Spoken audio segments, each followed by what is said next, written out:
पुणे शहर की ये कहानी एक ऐसे खौफ की है जो अपमान की आग में पैदा हुआ और फिर एक ऐसी दिमागी तकलीफ में बदल गया जिसका अंत सिर्फ मौत थी। ये कहानी है असीम की, जिसे उसी के साये ने धीरे धीरे निगल लिया। तो चलिए इस अंधेरे सफर की हर परत को खोलते हैं।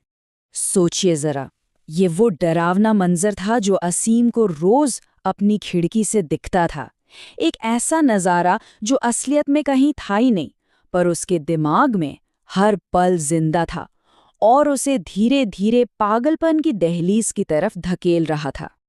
यही सवाल इस पूरी घटना के दिल में है। क्या ये सब सिर्फ दिमागी वहम था या फिर किसी गहरे पुराने जख्म का नतीजा था? आइए इसी की तह तक जाने की कोशिश करते हैं। कॉलेज की पढ़ाई खत्म होने की कुछ ही समय बाद असीम के दुनिया में एक अनजाना अंधेरा दाखिल हुआ। एक ऐसा साया जिसकी कोई पहचान नहीं थी, पर जिसकी मौजूदगी उसकी जिंदगी पर पूरी तरह कब्जा कर रही थी। और जानते हैं इसकी शुरुआत कैसे हुई? कुछ अजीब और डरावनी आवाजों से। देखिए, ये सिर्फ वहम नहीं था, ये उसकी हकीकत पर एक सोचा समझा हमला था। हर रात ठीक 11 बजे के बाद सिर्फ उसे मातम वाले ढोल सुनाई देते थे।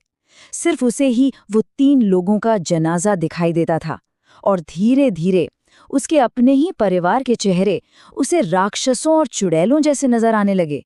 वो अपनों के बीच रहकर भी अपनी ही बनाई एक डरावनी दुनिया में बिल्कुल अकेला होता जा रहा था। अब इस कहानी की जड़ को समझने के लिए हमें वक्त में थोड़ा पीछे जाना होगा, कई साल पीछे। साल 2016 में पुणे के एक कॉलेज में हुई एक मामूली सी घटना ने एक ऐसे बदले के बीज बो दिए थे जिसकी फसल बहुत ही खौफनाक होने वाली थी। बात एक बहुत ही मामूली सी गाली से शुरू हुई थी, लेकिन असीम ने इसे अपनी शान पर एक हमला समझ लिया।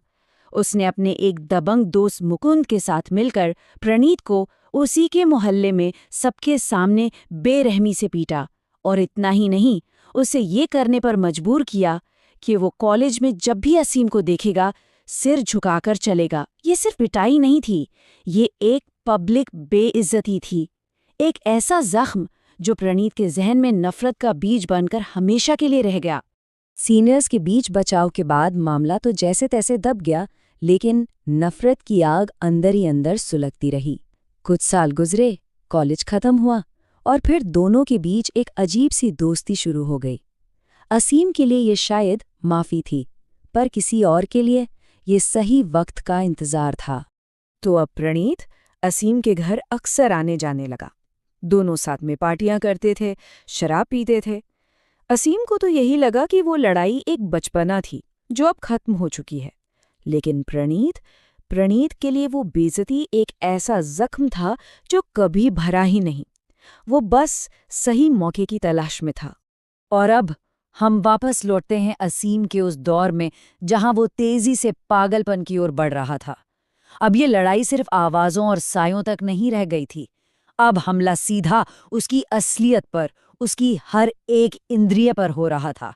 जरा इस स्लाइड पर गौर कीजिए। उसके सामने रखा खाना, जो असल में एकदम ताज़ा होता था, उसे कीड़ों और फफूंद से भरा हुआ दिखता था।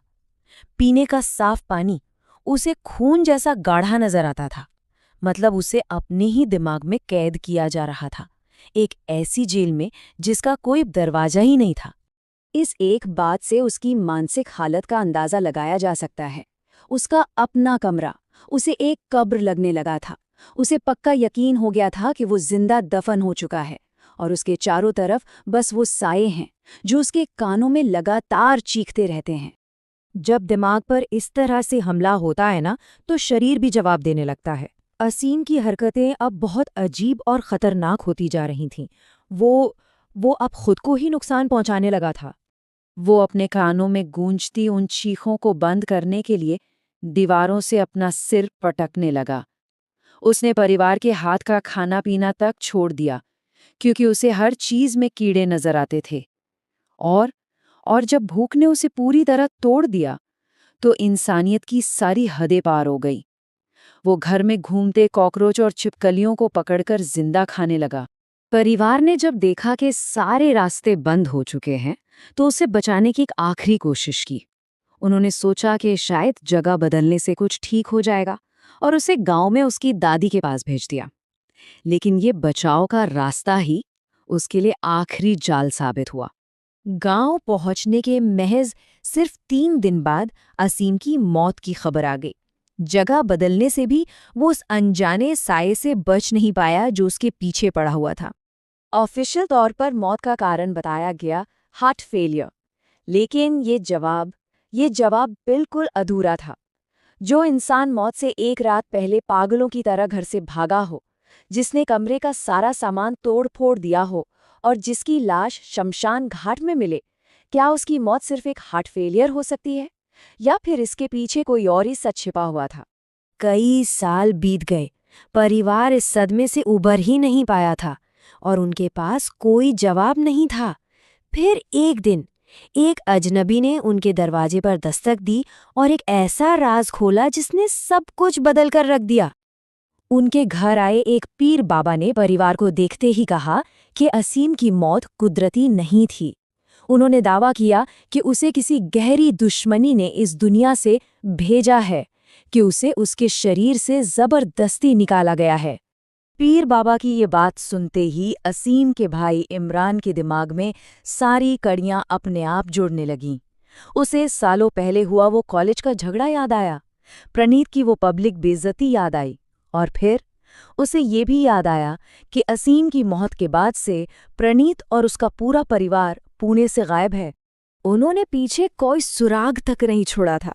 फोन नंबर बदल चुके थे, घर खाली था। वो लोग ऐसे गायब हुए जैसे कभी थे ही नहीं। अब पुलिस के पास जाने का भी कोई मतलब नहीं था, क्योंकि ऐसी कहानी पर भला कौन यकीन करता। ये केस एक ऐसे मोड़ पर आकर हमेशा के लिए बंद हो गया जहां दुनिया का कानून पहुंच ही नहीं सकता था।